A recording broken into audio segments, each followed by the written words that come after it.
ყოფილი სტადიონის ტერიტორია ვითომ რეკონსტრუქციის საბაბით ძირითადად დაფარულია ქვის ფილებით, რაც ჩვენი აზრით აბსოლუტურად არ შეესაბამება ამ ტერიტორიის რამე ღირსეულ ფუნქციონირებას.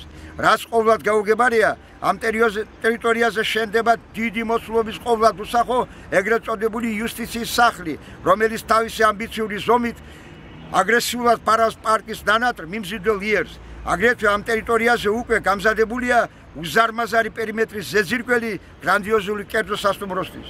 მიაჩნიათ რა ეს ყველაფერი დანაშაულებრივ ქმედებად ზუგდიდის სპირტატის გაჩნდა ძალიან დიდი კითხვა, რას ერჩიან სრულად საქართველოს სიამაყის დადიანების ისტორიული პარკის ტერიტორიას.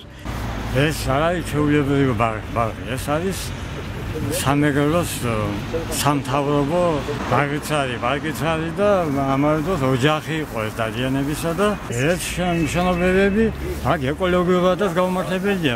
ცოტა ბაღ-პარკები ზუგდიდში და მე პატრონი სახელმწიფოსთან გამოკვეთილი არ არის ამ ტერიტორიის.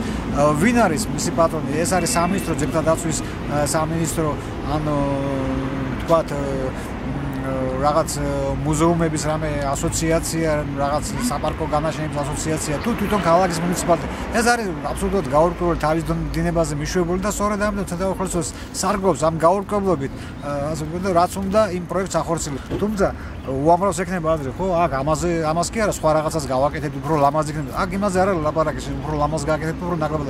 ის რამდენად ისტორიულია, რამდენად უმჯობესია მისი ისტორიული სახე შენარჩუნდეს და ან აღდგეს თუ შესაძლებელია. სწორედ ამაზეა საუბარი და უნდა გამოიყოს კომისია, ეს თავიდან უნდა დეტალურად შეისწავლოს არსებული სიტუაცია, რა არის უმჯობესი და აუცილებლად შეთანხმდეს ადგილ თვითმმართველობასთან და ადგილობრივ მოსახლეობამ ამაზე თავისი კონკრეტული აზრი უნდა გამოიტანოს და მხოლოდ ამის შეიძლება მისი განახლება და განხორციელება.